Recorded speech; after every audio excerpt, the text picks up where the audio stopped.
Bertemu kembali dalam pelajaran bahasa Yunani Perjanjian Baru.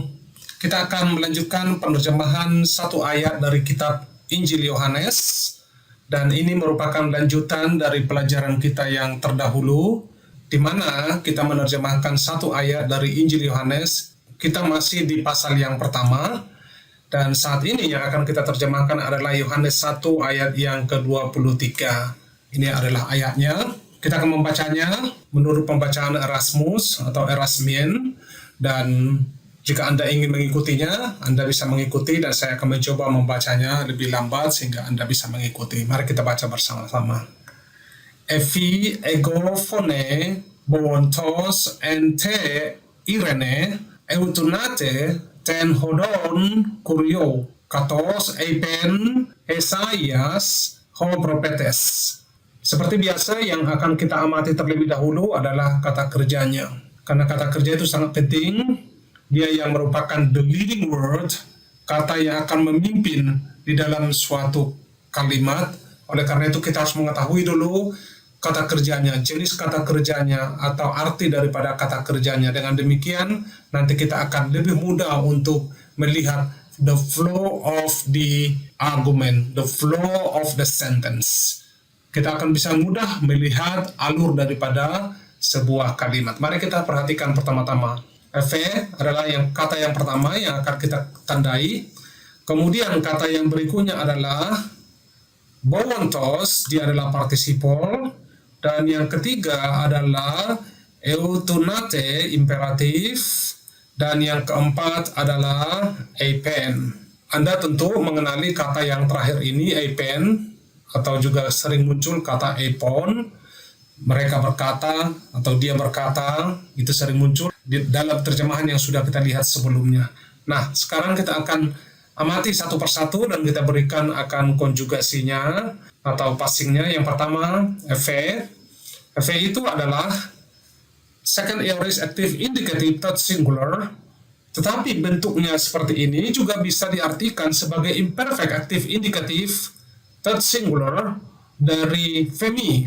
Nah, saya sudah memberitahukan sebelumnya bahwa ada kategori kata kerja yang berakhiran mi, ada yang berakhiran o, ada yang berakhiran eo, ada juga yang berakhiran ao atau oo. Jadi kita harus mengerti jenis-jenis daripada kata kerja ini. Tentu ketika kita berikan konjugasinya juga mereka akan memiliki perbedaan-perbedaan dari satu kategori kata dengan kategori yang berbeda. Dan di sini efe dia memiliki bentuk yang sama untuk second aorist dan bentuk yang sama dengan imperfect active indicative. Dengan kata lain, jika kata ini kita terjemahkan sebagai he said, kita juga bisa mengatakan he was saying dalam bentuk imperfect.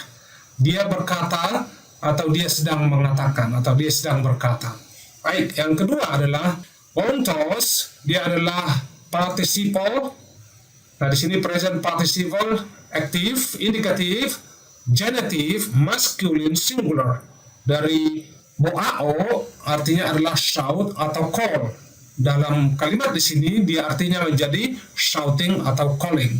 Kata yang berikutnya adalah eutunate, dia adalah imperatif. Lihat di sini, first aorist active imperative, second plural eutuno, yang artinya straighten atau make straight, atau dalam bahasa Indonesia artinya luruskan. Nah, yang terakhir adalah eipen, dia adalah second aorist active indicative third singular dari kata lego yang artinya he said, dia berkata atau dia mengatakan.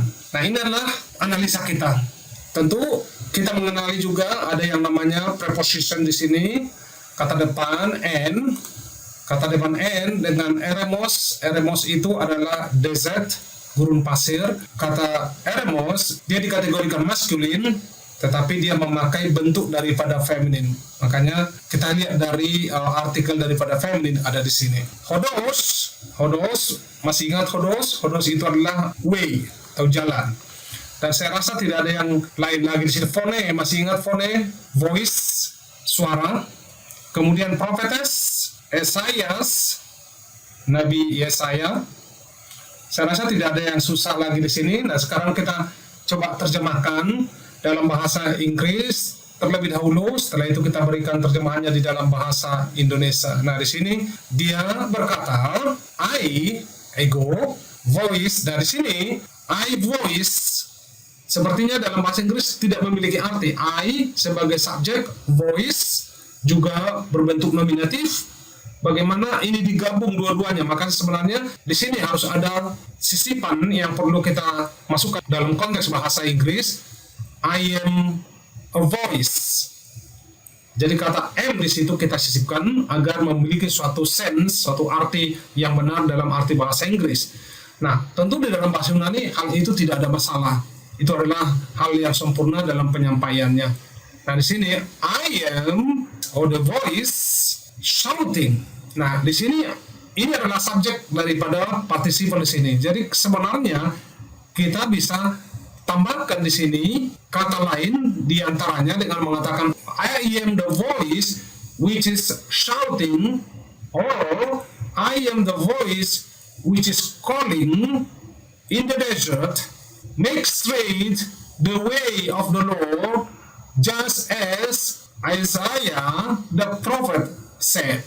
Nah, itulah dalam bahasa Inggris. Nah, tentu kita berikan artinya di bawah ini. Seperti yang saya katakan tadi, sini saya tulis, he said, I am. Kata I am tidak ada di dalam bahasa aslinya, tapi kita sisipkan agar memiliki sense dalam bahasa Inggris.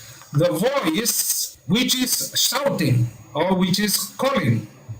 Tapi dalam bahasa Inggris kan itu which is calling, which is shouting itu bisa disingkat sebenarnya dalam konteks penulisan bahasa Inggris. Jika kita mengerti yang penggunaan daripada participle, maka kita singkat seperti ini.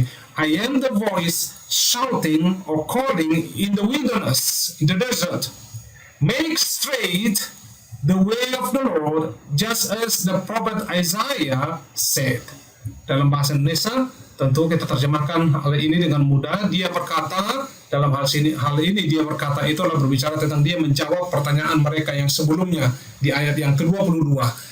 Akulah suara yang berseru-seru di padang gurun, luruskanlah jalan Tuhan, seperti Nabi Yesaya telah katakan. Mudah bukan? Jikalau kita sudah mengenali semua elemen terutama tentang tensisnya, segala sesuatunya akan dengan mudah disingkapkan. Semakin kita mengetahui keseluruhan daripada kata kerja itu, maka yang lainnya itu dengan sendirinya mengikut dan kita bisa mengerti maksud daripada kalimat tersebut. Nah, ini adalah terjemahan daripada Yohanes pasal yang pertama ayat yang ke-23. Nah, tentu Anda bisa melanjutkannya untuk ayat yang ke-24 di pelajaran yang berikutnya jika Anda tertarik. Dan kita masih terus untuk melakukan penerjemahan satu ayat ini per hari. Jika Tuhan menolong kita akan lanjutkan. Terutama kita mau selesaikan dulu untuk pasal yang pertama ini. Tinggal beberapa ayat lagi. Dan nantinya kita lihat untuk pasal yang kedua bagaimana kita melakukannya. Apakah kita mau melakukan sesuatu yang berbeda dengan pasal yang kedua, atau ada pendekatan yang berbeda lagi. Mudah-mudahan apa yang kita sudah lakukan di sini, penerjemahan sederhana ini dapat menolong Anda, memotivasi Anda untuk terus belajar akan bahasa Yunani Perjanjian Baru atau bahasa Yunani Koine. Sampai ketemu kembali, Tuhan Yesus memberkati.